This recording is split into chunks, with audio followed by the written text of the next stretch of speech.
take a little short piece of white wire, and we're going to go from the end of the bulb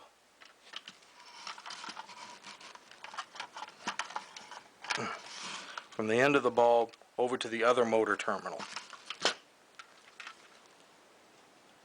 You want to be as quick as you can when soldering to the motor terminal so you don't melt the plastic that brush terminal goes into.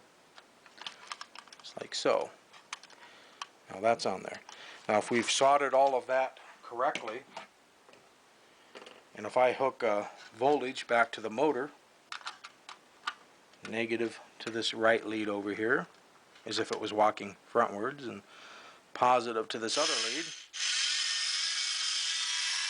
you get a flash every time that switch gets hit. And the eye light should come on every time the grill light goes out.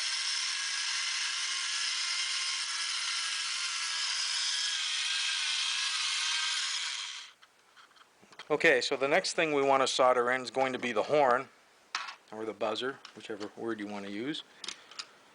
And the prep on that is I cleaned a spot on the side and already got it hot with a soldering gun and got a little glob of solder there. The positive wire of the horn is this one here, and it's magnet wire. You're going to take a little razor blade or an X-Acto knife and you scrape the enamel off that wire before you'll get it to tin up. But you need to get that tinned up also so it's ready to go. And again, the horn should already have a piece of plastic glued to the bottom of it as an insulator, because if the horn touches a screw or the metal or anything in here, it'll be honking all the time, but you get kind of annoying. Okay, let's take a green wire, and not for any particular reason, and solder that right to the horn.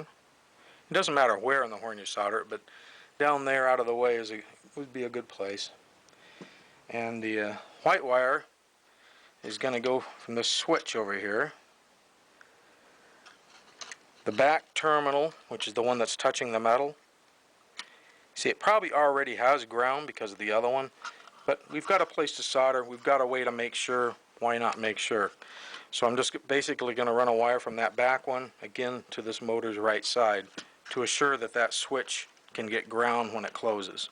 So now we have two wires soldered to this motor's right side, and you're going to want to route these wires in such a way that they're down and out, because you got a chain that you're going to put in there later and you don't want them getting caught up in the chain. So then you got your horn ready, and what you're going to want to do is put some glue on the bottom of the horn, and you can fish the horn down in there. You can see originally I meant for the horn to go right there, right between the eyes, but that was before everybody was asking for a spinning antenna. So to give a little bit more room to work that antenna in, when I glue the horn in, I'll push it on over to the side a little bit. Just making sure that I don't hit the metal or don't get the lip of it on one of the screws that comes through, you know what I mean? Just go over a little ways, about like that. So let it glue in at that point. And you can even put a little extra glue up here to keep it from moving around. But basically you can take that green wire that we soldered on the horn, and we only have one terminal left on the switch, and we'll solder it on there. We'll be done with our switches then. Just like that. And then you've got that wire that we talked about coming out of the top of the horn. It's positive wire, and that's the one that you just scraped to get a good connection off of it. A little need to go down to the positive side of the motor.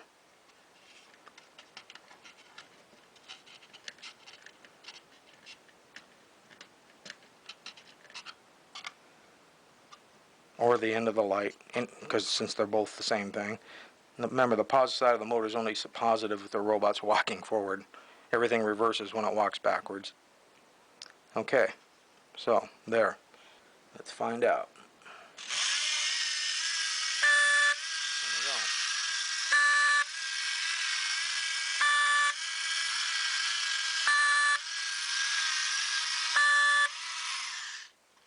So, all of that good stuff is working right. The only thing we really have left to do on the inside at this point would be to hook up the chain. And it can be tricky, but it's actually not that bad. You'll probably hate it at first, but once you get the feel for it, it won't be so bad. Let me dig out the chain. On this chain, you're going to need exactly 10.5 inches of it, not even one link more or less. So I've got a ruler laid out here.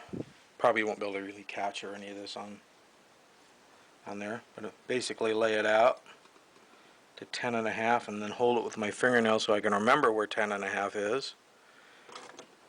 And you can just spread the link apart at that point, like that, come off sideways.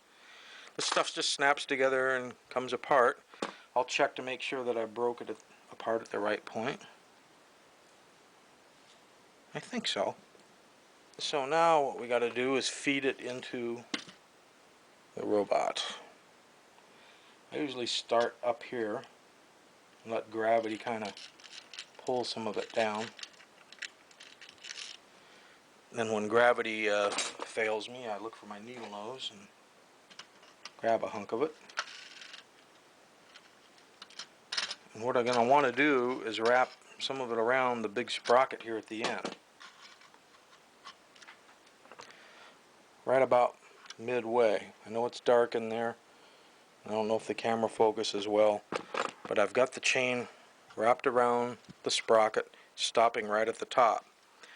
And this is the end of the chain that has the outside link. In other words, the clamp on that snaps around an inside one. So by holding that there so it won't get away, I'll fish the chain around up here till it goes on the little sprocket. And there it is. Pull the end that's left. I don't know if that's catching it, but basically I'm holding the one loose end with that little screwdriver, and the other end of the chain is being just held by the sprocket right now. And what I need to do is to swing the outside part there. There we go. See, now if I snap that down on that little chain, it'll be together. There's one side. There. I think I got it. Maybe I can show you the little piece here in front of the camera. We'll see. You see, you got a wide end, and you got the narrow end with the little tits on it.